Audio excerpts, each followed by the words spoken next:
This podcast is intended for educational purposes only and is not medical or legal advice. Always follow your local policies, procedures, and protocols when functioning in your respective profession.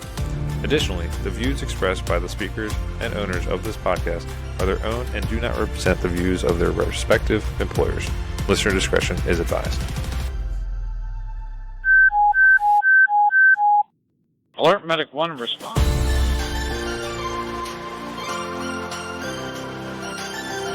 Ken, Josh, and Mustafa here. Welcome back to the Alert Medic 1 podcast.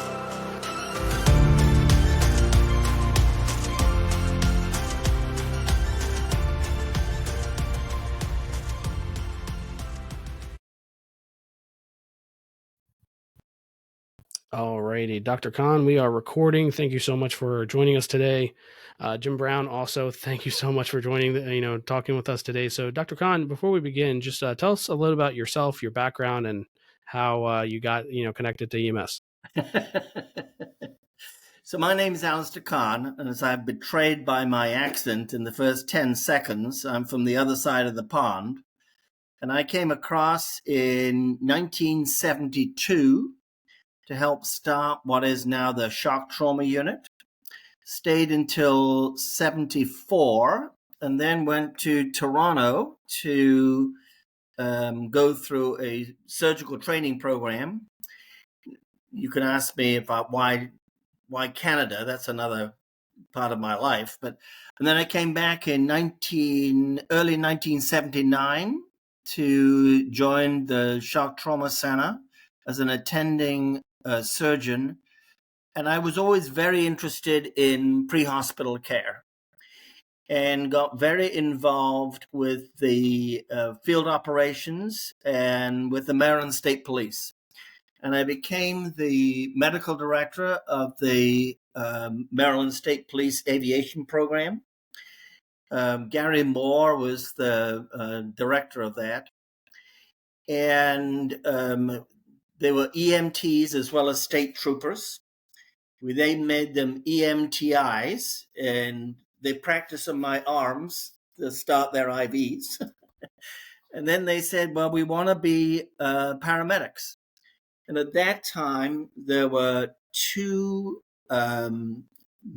types of advanced life support in Maryland. One was a cardiac rescue technician, which is mostly cardiac. And the state police had the aviation trauma technician. And we trained them to that. And then they said, well, we want to become paramedics. And there was no paramedic law at that time in Maryland. So I spoke to my boss, R. Adams Cowley. He said, let's introduce the paramedic law.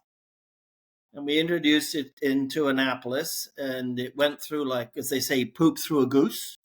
Motherhood, apple pie, paramedics. And that was how the paramedic program began. We reported to the Maryland Board of Physicians as paramedics. And they said when it passed, they said, well, we need a director of EMS for the state of Maryland. And Cowley had that title, but I did the sort of the groundwork. And so I became the EMS medical director for the state of Maryland, both basic and advanced life support. And I held that from, it would be about 82 to 85, and then was moved up to Boston to both continue to do trauma and also to start the Boston MedFlight program, which is still flourishing. I'm still on the board, albeit no longer as acting chair. I'm emeritus board, and I don't have a vote. And then in the late 80s, was asked to go across and start a new department of emergency medicine at Mass General Hospital. And I did my last trauma shift in 2009 and my last emergency shift in 2013.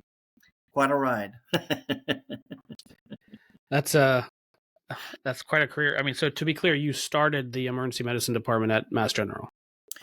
Yeah, there was an emergency department. There was an emergency room, but it was there was no working attending staff. It was basically run by residents and medical students. And left a little bit to be desired. I'll leave it at that. I can imagine. And as much as I want to go down that rabbit hole, I'm not going to allow myself to do it yet. Okay. So let's get back to the first part, right? So you said that you were initially basically the aviation medical director for the flight program. What year was that around? So I came back to Maryland, I want to say in 1979. So that would have been about 1980, something like that. Okay. As I say, Gary Moore. I did a lot of flying. Mm-hmm. There was a yellow phone in the CCIU. And they would call me and say, we call them and say, we have a patient in Prince George's County that needs to be brought up to the trauma unit.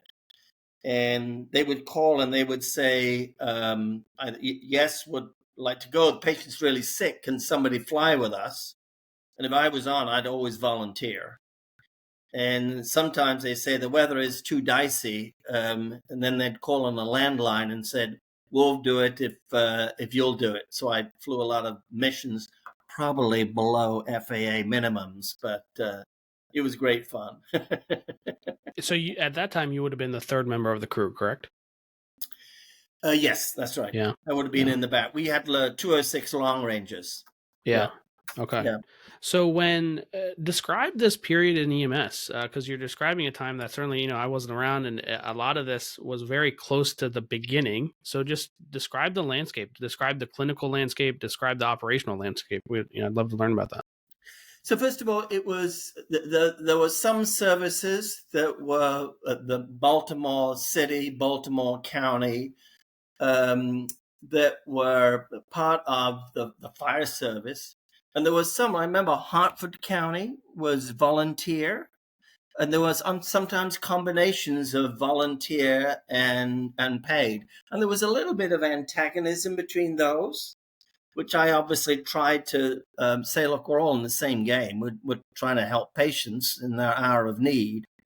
But gradually, as people, as the requirements for both training and equipment, being a volunteer became more and more difficult. And as I remember saying at the time, there's not many volunteer neurosurgeons around. And so as you get demand more experience, more training, more equipment, so there's a tendency to move to one of the municipalities. And that's but some of I was the medical director for advanced life support for Hartford County, because I think one of the doctors there was, he was leaving or had a family illness or something like that. And they asked me if I'd step in. I said, of course. And some of those people, they were very enthusiastic, very thoughtful, spent a lot of time. But they realized being a paramedic and being a volunteer was hard. It did take a lot of time, all of the requirements and continuing medical education. It was difficult. Dr. Conn, you and Dr. Callie, though, both were proponents of the volunteer system. They were very helpful and you trained them to the same level as the career people. Absolutely. To this there's day, no difference. Yes. Yeah. If you're a paramedic, the patient shouldn't have any difference in outcomes or training or experience between the volunteer and the paid. But it was hard. And one of the points is that, all municipalities have a budget to meet. And I know that some of the volunteers said, if we stop doing this, that's a pretty hefty financial burden on the county executives to make all of these paid, even though it's difficult for the volunteers. Yeah. Yeah. Yeah. No, I know. Yeah. Certainly a conversation that continues to this day. So tell me about the other side. So, we talked about a little bit of the field side. Talk to me about for us, myself, Ken, Josh, we don't, maybe Josh and Ken do. I don't know a time in EMS where there was no R. Adams Cali Shop Trauma Center, right? To us, it's an institution that has, for me, it's always been there. I remember my first time I went there. I remember it being, so I started as a volunteer and I still volunteer in Baltimore County. And then, throughout my career, I've, been there, and it's just a thing that's there. Right. And you walk in and there's always a flurry of residents and students and physicians and nurses and and it's just this thing. And then I read that shock trauma book that Alan Dolp and somebody else wrote, and it's interesting to hear that there was a time where that medicine was a foreign concept, that people did not see the benefit of a specific trauma unit. They did not understand trauma as a disease. So tell me about that time as you all were building this unit and this concept, really, when you were there. So here come the story. So the first thing is, I remember shock trauma when it was 2 beds. and part of the folklore is that, which happened before I went there, probably the late 60s, was the chairman of the House of Delegates in Annapolis was injured in a motor vehicle crash. Do you know this story? He was paralyzed from a lumbar fracture, a fractured vertebra, and went to the closest hospital. And they said, it's too big, we can't deal with this. Went to the second hospital, went up to a hospital in Elkton, Maryland. And they said, this is a really important VIP with a terrible injury. What on earth do we do? Somebody said, let's call a helicopter and send him to that mad guy, R. Adams Cowley. He's got a shock trauma unit. It's just very small, but this is exactly where he should go. So they flew him down, and he arrived by police helicopter and was being prepped for the operating room. And then 2 minutes later, the governor flew in on his helicopter, Marvin Mandel. And the story is that the chairman of the House of Delegates squeezed Marvin Mandel's hand and said, "Don't let me die, Governor." And he went into the operating room, and R. Adams turned to the governor and said, "Well, this is going to take 2 or 3 hours, and I've got a bottle of bourbon in my office, and we're gonna get to know each other, and we're gonna drink the bourbon." So they drank the bourbon. It was a successful operation in terms of stabilizing the spine, but I don't think he ever recovered function in his lower extremities. But he did recover sufficient to go back again to chair the House of Delegates in Annapolis. And the need for this trauma, initially a 2-bedded trauma unit, grew. R. Adams Cowley had a 12-bed, because he was a cardiac surgeon, he had a 12-bed CCRU, critical care recovery unit. And it's a very interesting design, which you can read about in one of there's an author who, I'm blocking on the name, but he had this, a person was sent to shock trauma in Baltimore. He described it even though he'd never been there. And all of the people wore these pink scrubs. I think they still wear pink scrubs. And the trauma unit gradually increased, and Cowley wanted more money. But a lot of the money at that time to the university came from the state, because it was the University of Maryland Hospital, and they used the funds to do lots of things. And the story is that the vice chancellor went down to Maryland to give the annual sort of reckoning of how much money would the state of Maryland give the University of Maryland Baltimore campus. And Chancellor Coon said, well, we need a new, building for the law school, and the dental school needs this, and the nursing school needs that. And Frank Kelly, who I think is still alive, said, well, what about Dr. Cowley? I mean, we understand the need for all of these buildings, but he's saving lives. And, well, he's very important, but no. Let me continue with the needs. And Frank Kelly went to the budget book, which is, where every state employee has a salary. And he went, moved through the pages, and then as he walked back and Chancellor Conn finished his testimony, he said, Chancellor Conn, thank you so much for your testimony. Of course, it is in written, and we'll introduce it into the record. You should know that I have no authority to fire you as much as I would like to fire you. But I do have the authority to change your salary. Chancellor Conn, your salary next year will be $1. But have a good day. And that was my introduction to this is politics. And this is nasty sometimes. But I realized then the authority of what a political operative like R. Adams could do. And of course, things got worse. And the chief of surgery, I'm blocking on his name, gave Cowley early one, I forget the day of the week, but he said, Dr. Cowley, effective at 5 o'clock this afternoon, we're going to dissolve the shock trauma unit. It's taking so much money. All of the money will go back to the Department of Surgery in the University of Maryland Hospital, and you will be fired at 5 o'clock this afternoon. So he called the governor on his private line, and Marvin Mandel said, effective immediately, you report directly to me, and the shock trauma unit comes out of my personal funds. And they send a state trooper, lights and siren, up from Annapolis to Baltimore. And I think, I don't know whether they had a Xerox, but he took the Xerox at about 4 o'clock in the afternoon and sent it across to the chief of surgery and the CEO of the hospital and said, I think I've got a different reporting relationship.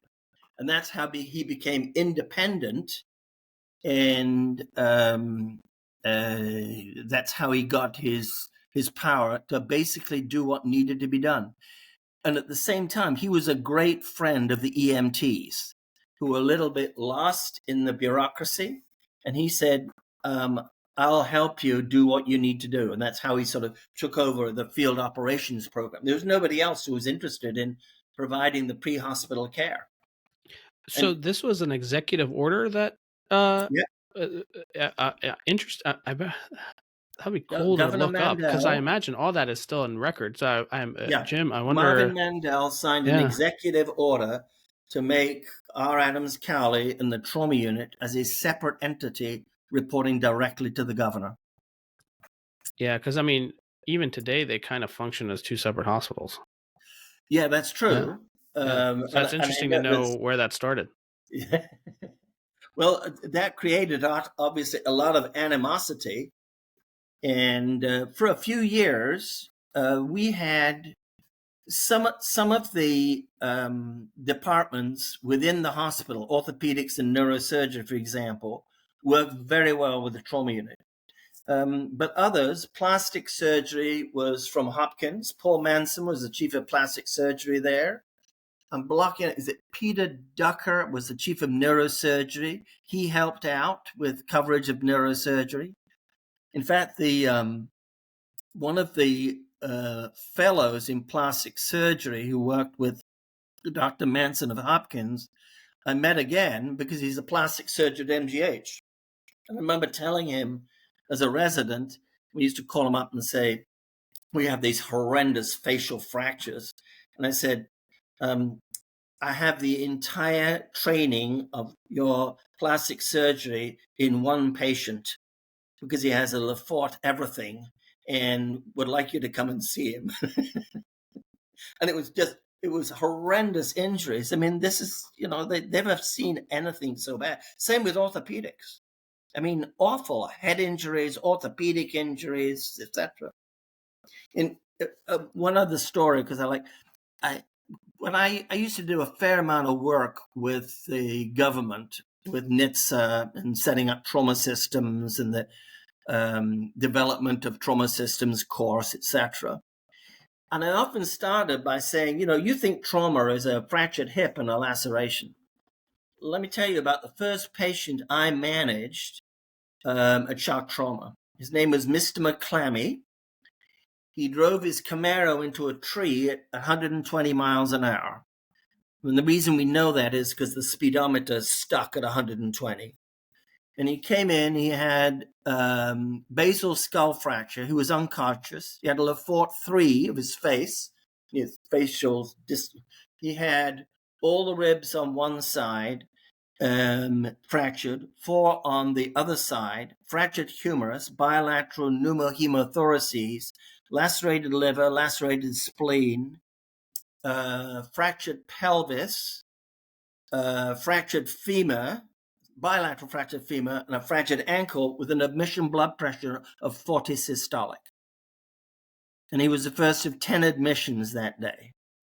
And I often used to say, now, in actual fact, he had a complication of a subphrenic abscess, which we treated, but he went home after about 2 weeks. I said, you need to get that patient into your hospital and say you can manage him and he'll live, because that's what a trauma unit will do. And they then got the message and say, well, either, we aspire to do that and be now a level 1 trauma center, or no, we can't. And I said, yeah, that's why you need a trauma unit. Because these often are young people, and, maybe they've had too much drink, so maybe somebody smashed into them, or they had some sort of, but these people need treating. They need to be saved. And, that became the golden hour, which is still quoted today. That was an R. Adams Cowley quotation. You can get them from the scene to my trauma unit in less than an hour. Providing it's not a head injury, they'll survive. So those are the days. Can you tell us a little bit about the field medicine at this point, right? Because we, so what is this? You said late 70s, early 80s. Yeah. What do you remember about the clinical protocols, what in general or specific to trauma? What can you comment about that? So the basic AMT program, which was set up by then the Department of Transportation, that's another story, because it was David Boyd, who was a great friend of R. Adams Cowley. And he always used to turn up with his Mickey Mouse T-shirt. And he's still living. He's another one, one of the greats. But it was sort of minimal training in trauma, sort of splints and stop the bleeding and put them in the back of the ambulance and send them to the closest hospital. They could obviously do what was the beginning of CPR and things like that, but basically no meds. And Cowley, I know, used to rant against the initial funding from the EMS Act, so-called 1202, 1203, 1204, 1205. But he said, the state gives me $2 million to set up this basic EMT program, but they give Hopkins $5 million to evaluate how I'm spending it. And this doesn't seem right. Well, I agree with him. It doesn't seem right. I guess they have a lot of overhead at that time at Hopkins. Yeah. But it was pretty rudimentary. And again, when I was training and working with the state police, they were getting into starting IVs, and it was usually saline or Ringer's lactate and that kind of stuff. But there were no advanced airways. There was no rapid sequence intubation. There was no relief or recognition or relief of pneumothoraces, nothing like that. And of course, sometimes I remember we used to use masked trousers, which have now, no science at all. We used to hate those things, but so they've gone by the wayside. Yeah. No, I appreciate that. I want to make sure, Josh, Ken, any questions? No. Yes, Oh, Ken does. Yes. Sorry. I was actually writing one down as you talked to me there. That's what took me. Yeah, Dr. Conn, I was wondering, you had mentioned the advent of the EMTI and the CRT in the state of Maryland. Yep. And I wondered what your thoughts were as, nationally and to a lesser extent state-wise, we move away from those programs into either you're an EMT or, some places have advanced EMT or you're a paramedic. So if you looked at I remember when the Department of Transportation began to formulate the sort of national guidelines for the paramedic. And the cardiac rescue technician basically met all of the requirements. It was the same lesson plans. It was the same skill sets. It was the same equipment as the national curriculum for the paramedic. And the same was with both adult and pediatric trauma. So the state police and those they did the sort of same lesson plan. And to me, it was relatively straightforward. A lot of states were beginning to look at, let's just go with the paramedic. And this is probably before your time, but there was this TV show called Emergency. I forget, that was the LA, and everybody expected in the United States said, oh, we want those people. They save lives. We want the paramedics. And so everybody began to latch on to, what are our local EMTs? Why aren't they paramedics? And so that was why when we proposed the law would have been 80 or 81, it went through very quickly with basically nobody saying we're against this, because the cardiac rescue technicians knew that this was going to be the national standard and wanted to get those extra modules of OBGYN and pediatrics and trauma. And then they will be fully fledged paramedics. And so it was much easier than you'd think in terms of moving up from a CRT and an aviation trauma technician to full paramedic. Okay. Yeah. Do I have time for 2 or 3 more questions, or do you want to keep Ken, rolling? You can ask as many as you want, buddy. The famed Maryland Way, which for the record, I'm desperately trying to find a copy of if any listeners have any leads.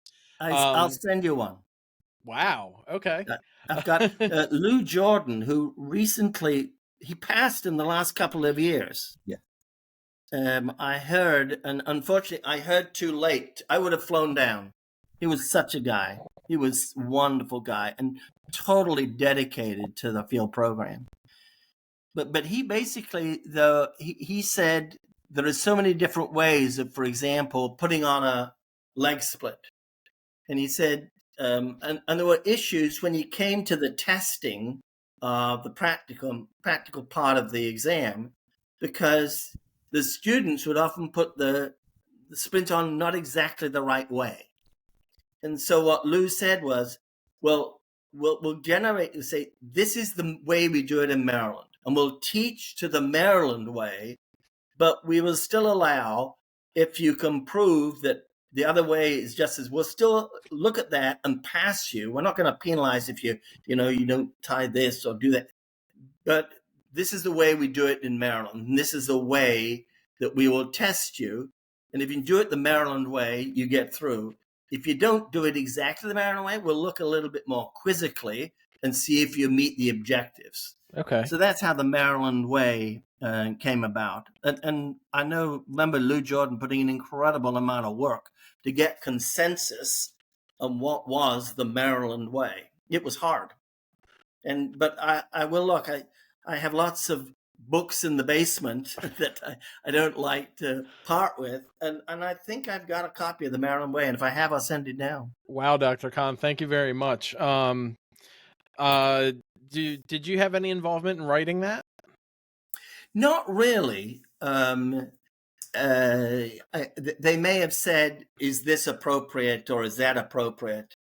But they were the ones that did the work, and they got a lot of input from practicing pre-hospital providers and educators, and the fire service and the fire training, because they were training some of their own EMTs by that time.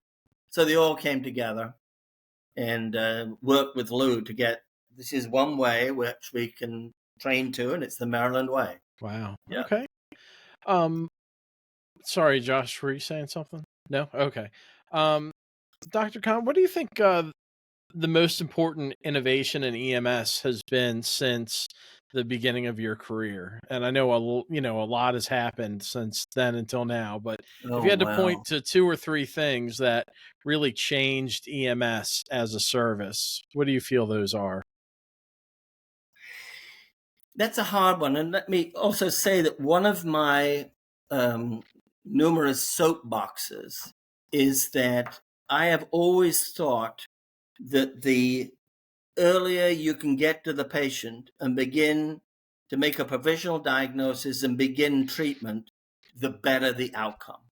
Okay. And it's true for trauma, but it's true for cardiac. It's true for stroke. It's true for eye injuries. It's true for pediatrics. And now we're doing more and more in the pre-hospital phase. And now they've got some places, Germany puts a CAT scanner on an ambulance. There's not now people on an experimental basis putting people on ECMO in the pre-hospital phase. Now, what I do think is part of it is communication. I remember one of my colleagues many years ago in Boston. He was called to a downtown office where a guy was obviously having an MI. And he did the EKG and he gave it to the secretary and he said, "Can you fax this to the Mass General Emergency Department? Because we're going to be there in 5 minutes." And we just looked at the EKG and said, he doesn't need to stay long in the ER. He needs to go upstairs to the cath lab. So we were all prepared for that. And, we now know about the door to needle time and door to balloon time. But that better communication and accepting that the pre-hospital phase are experienced physicians and should be respected for what they do, I think it was very important. My director of trauma, which I helped recruit from USC in LA, when he speaks to the surgical residents, he says, you have to pay respect to 3 groups of people. You have to pay respect to the emergency physicians and the emergency nurses. Because if you piss them off, guess what? Life is going to be bad. And he says that you need to respect the pre-hospital EMTs and paramedics. Because if you downgrade them, guess what? You're going to get the drunks and you're not going to get the challenging cases. He says, and I will police you for that.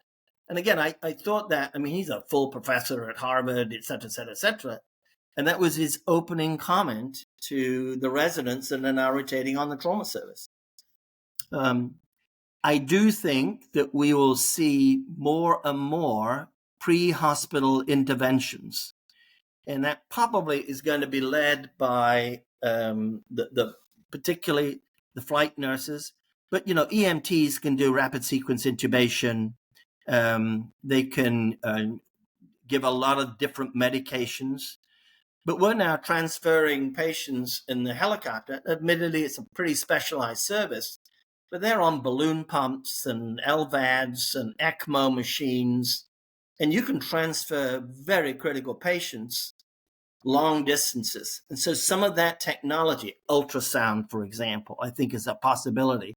The paramedics will be able to use ultrasound, scan, and send those images to the hospital for interpretation. So you'll know that when the patient arrives in 5 minutes, they have a hemoperitoneum or a pneumothorax or whatever it is. So I think the communication and increased technology are the 2 things that I would cite. And they're going to continue. Yeah, kind of along that line, a follow-up question would be, in the next 10 to 15 years, what would you like to see happen with EMS? Some innovations that you think are kind of maybe the low-hanging fruit on the tree that we may be able to move towards. So I personally think that, and this is going to be probably a bit controversial, I think that that EMS is out of hospital healthcare. And now, I don't know what is happening in Maryland, but we are now moving to hospital at home. And the first time I introduced it about 10 years ago to one of the senior vice presidents and explained what it can do, he says, I can do reverse 911. I said, how do you mean? He says, I often come into my office on Monday morning and get a frantic phone call from a patient of mine who says, "Thank you, doctor. Thank you. You're in your office, and I've had shortness of breath all weekend, but I didn't want to call 911, and I didn't knew you needed a weekend off." And he said, "Now I can send a paramedic to your house, and they will do an EKG and a lab work and full physical examination, and sometimes initiate treatment and potentially break the course of their, in this case, congestive cardiac failure, and they avoid going to the ER. They avoid hospitalization." So I think that we will see a merging of skills, and it won't just be, as they say, it's not just a ride to the hospital, but it's also care outside the hospital. And one of the things I also say is, you think that, I think the role of the emergency department will change, because we already give instructions, advice, contact with EMTs, paramedics, flight nurses, and speaking to a community paramedic is just an extension of that. It'll be the linchpin of the treatment of society. And one other thing that I will tell you, which is one of my friends, colleagues, who's an ER doc, he became the president of the Massachusetts Medical Society, who do provide this cheap weekly throwaway called the New England Journal of Medicine, which you might have heard of. And as he, when you are the president of the Massachusetts Medical, you give tours all over the world. He went to Australia, and in Australia, the nurses in the ER want to become paramedics, and there's two reasons. The first one is the paramedics get paid twice as much as the nurse, and the second one is that they get to do a lot more. They get to, they have an expanded curriculum. They do a lot of physical exams, inspections, etc. And then they make the decisions based upon their evaluation. And nurses in the ER don't do that. So I often think that maybe we should look at some of these other models in other countries. Yeah. Because, yeah. Yeah. So continuing on that path, what are your thoughts on community paramedicine and mobile integrated health? So I'm a great fan.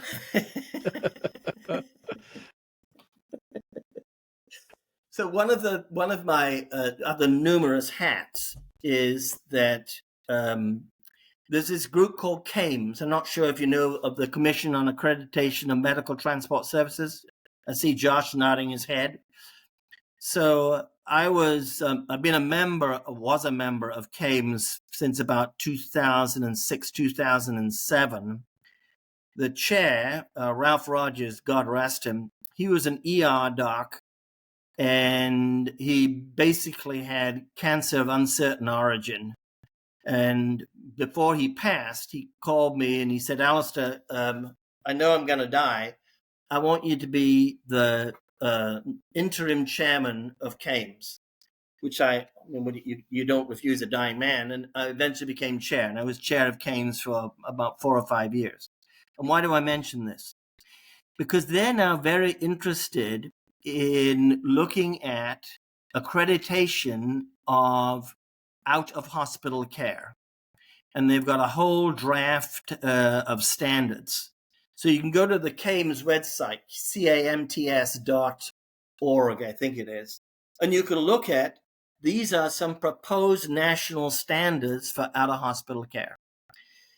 Now, the data seems to be that we can decrease the number of hospital days by between 10 and 20%, with dramatic decreases in finance and equal or even better outcomes. Hospital food ain't all that good. You can't have a glass of wine if you'd really like it, and I think wine is therapeutic, but you don't get any of those nasty infections at home that you might get in hospital. And so I think that it's going to it'll take some time, But in 10 to 20 years, pre-hospital and mobile integrated healthcare will be an integral part of the way we deliver healthcare in the United States. It's coming. It's coming. And one other comment I would make, because there's been some early work, and I haven't been keeping up as much as I would like on the literature, but the young paramedic wants to manage the major trauma and the cardiac arrest and the lights and sirens, etc.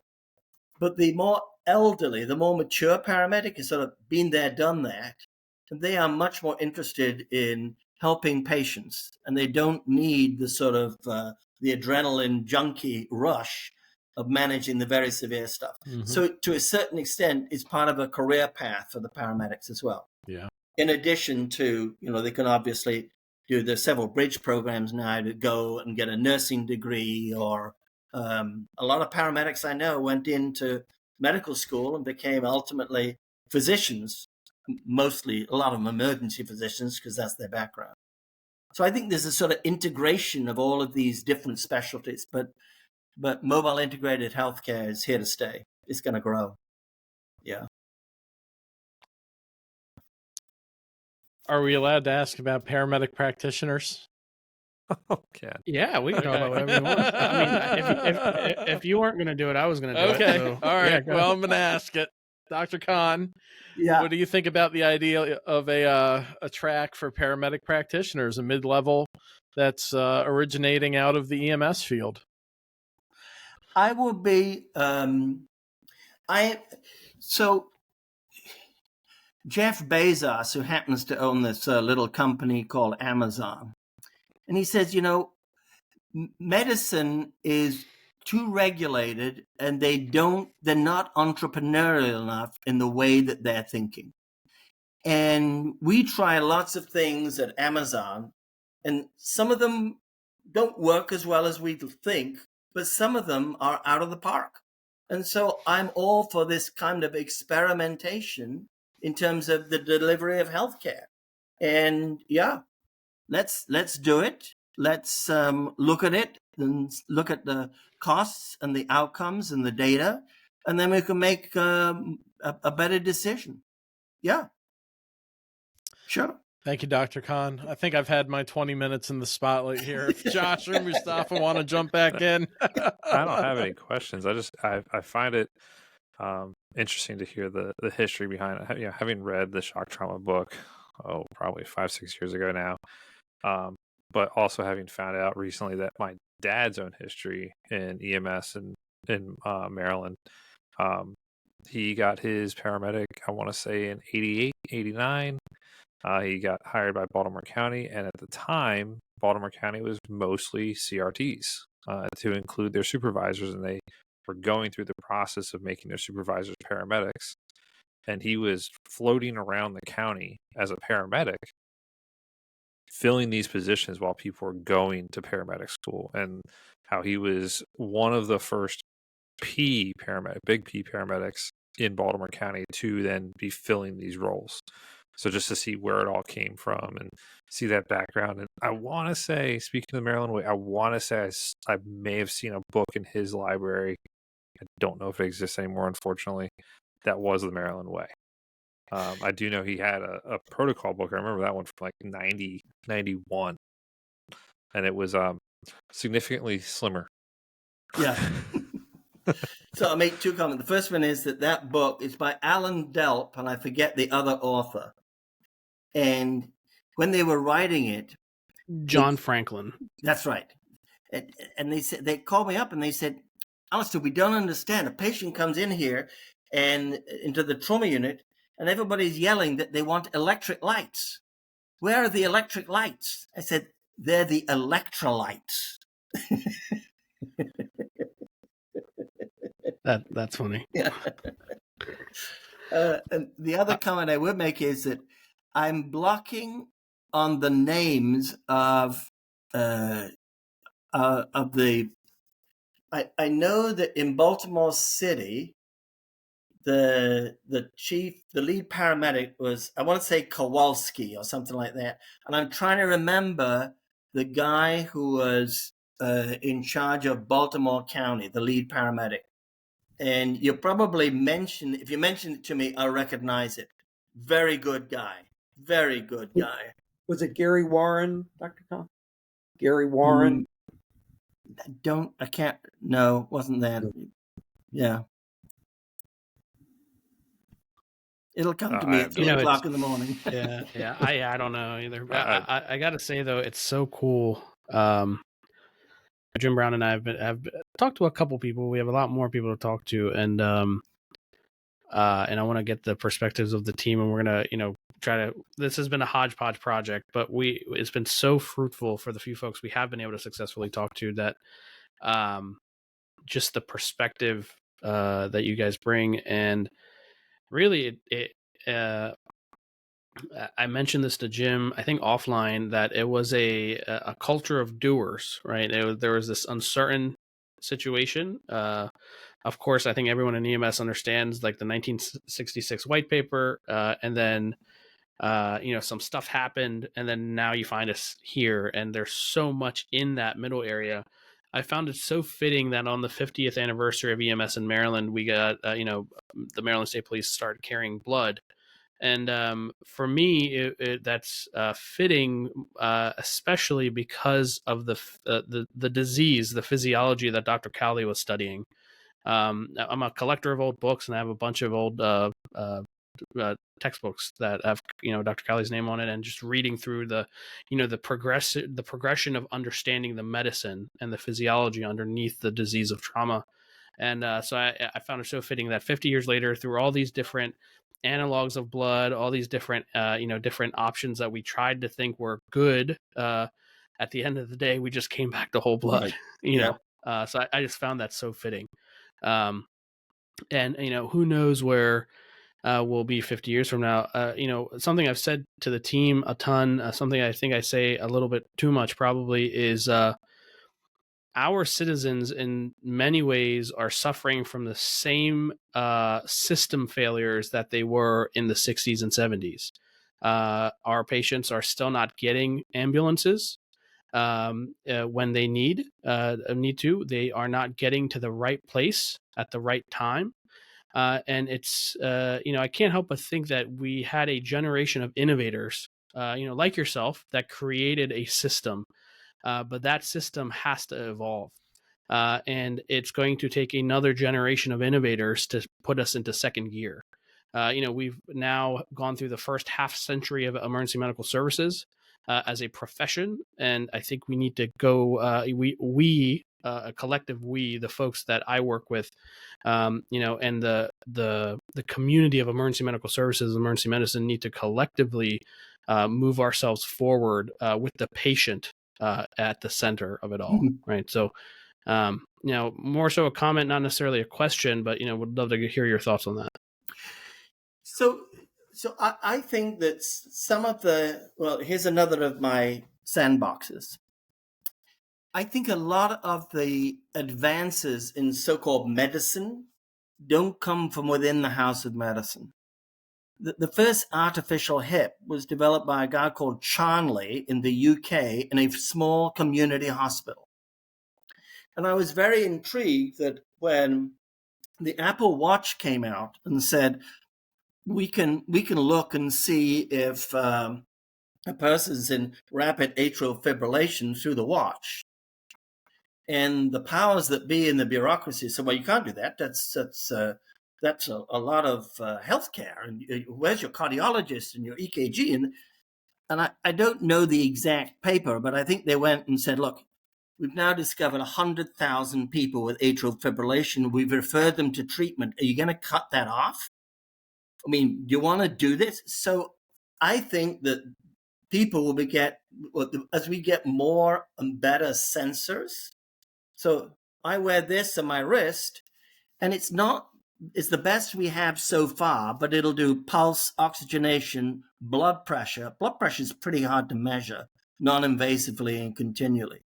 And so as these sensors occur, then the public, through technology, will be able to initiate the treatment themselves.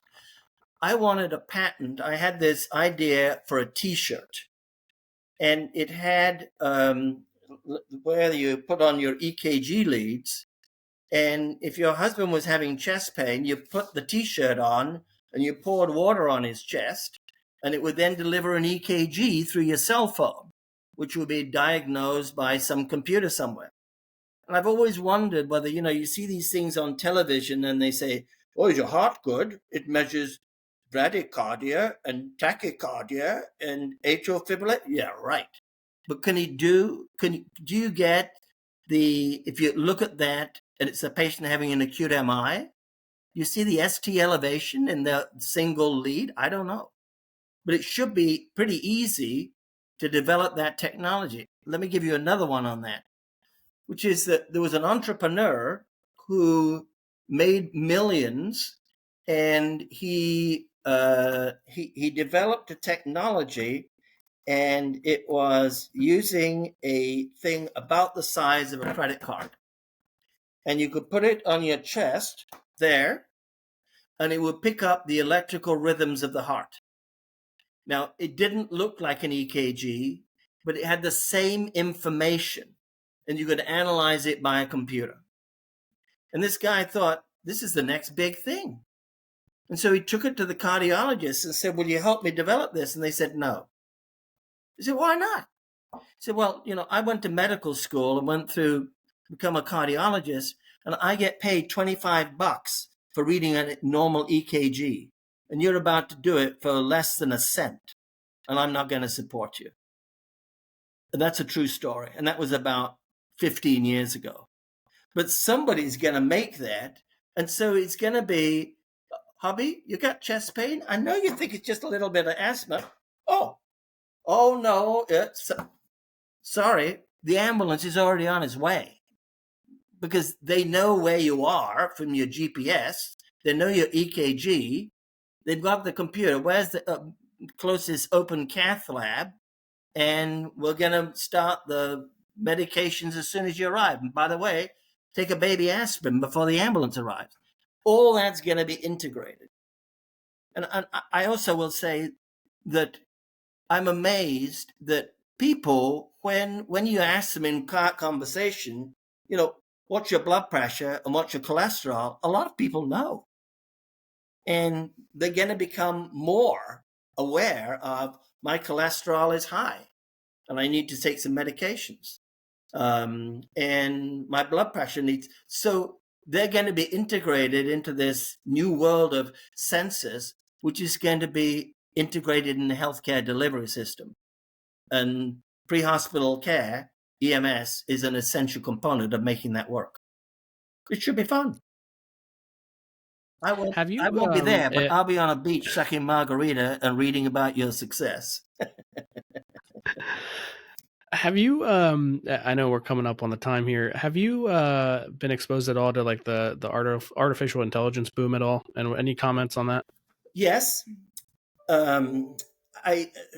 Let me give you one example of, and it's not there yet in terms of improving the diagnosis, but it can pass the medical boards. It has scores better than cardiologists in cardiology things. But let me give you an example of what I saw about 2 or 3 weeks ago. And this is a presentation by a physician nerd. And he calls up some lady from the audience and explains that he's going to record this conversation. And he begins to, what's your name? Oh, hi, I'm Bethany. What seems to be the problem? Well, I have a sore foot. Oh, did you injure? Yeah, I think I injured it about 3 weeks ago. What have you tried? They go through the whole thing. And then he goes through the physical exam. I'm looking at the foot, and there's a little bit of swelling and redness, etc. And he said, well, I think we should get an x-ray. And you say Tylenol hasn't worked. We'll give you a different medication. I will call you as soon as the x-ray is done. And then he presses a button, and out comes the medical record. This 53-year-old lady presents to Dr. Jones with a complaint of sore foot of duration 6 weeks. She says she thinks she injured it, but says it was swollen at the time, and he just goes through everything. So that's going to come very fast, because there's nothing more frustrating than to physicians, and because none of us are good typists, and voice activation doesn't quite do it. But you do that, and then you do assistance in in getting to the diagnosis and avoiding lots of tests. And don't forget, physicians overorder tests. Why? Because lots of people make a lot of money doing tests. But AI will say you don't need those tests. And we often say in our emergency department, if you have a child with suspected appendicitis, don't do the ultrasound. You can't do the CAT scan. Go straight to the MRI. We have an MRI in the emergency department because the MRI will give you the result. So AI will help in the diagnostic workup as well. So it's coming. And one other thing I would say, I had an electrician who came in to the house to do some minor work. And I said, in the future, the people who do their living by working with their hands and with their minds, and I said, electricians, plumbers, dentists, surgeons, paramedics, they will do very well because we'll be able to take out all of the middle management, white collar, data analysts, etc. That'll all be done by AI. We don't need them. It's just number crunching. But we do need people to fix the lights and check the plumbing and to look after patients. So it's going to be great. I can't think of a better note to finish up on. Josh, Ken, Jim Brown, any closing comments? No, thank you. you. If I find the Maryland way, I'll send it down. Oh, thank you so much, Dr. Conn. Dr. Conn, thank you so much for all you did to help us get to where we are with this 50th anniversary of the EMS system in Maryland. And your work with Dr. Callie was outstanding and continues. The work that you continue to do has been so great. And you've had a lot of insight into the future here today. So thank you very much for being with us and doing this. Great. Great meeting you all. We'll speak again. Yeah. Absolutely. Fabulous. Absolutely. So Dr. Conn, don't go anywhere. We're just going to stop recording. Okay. Josh, you want to close this out before I stop recording? Dr. Conn, thank you again for coming on and joining us today and telling us about the start of EMS in Maryland, and just start of EMS in general as a profession.